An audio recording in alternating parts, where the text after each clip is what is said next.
ते म्हणतात ना, झालं गेलं आणि बायकांच्या नशिबी आलं. हे तशातलंच काहीतरी झालंय बरं का.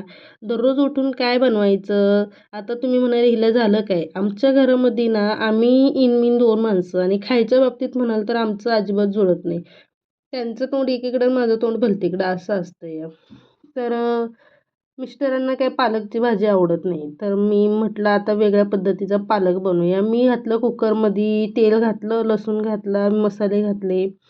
बटाटा घातला वरून स्वच्छ धुवून पालक चिरलेला सुद्धा घातला, मूग डाळ घातली आणि थोडंसं 2 चमचे बेसन पीठ घालून मी कुकरला शिट्ट्या काढून घेतल्या. मिस्टरांना अशा पद्धतीने बनवलेला पालक खूप आवडला. ते मला म्हटले, "असं वेगळं काहीतरी बनवत जा गं, मला आवडतं मग." मग मी म्हटलं चला, आता मिस्टरांना असा पालक आवडलाय, तुम्ही सुद्धा हा पालक बनवून बघा बरं काय, घरामध्ये आवडेल सगळ्यांना.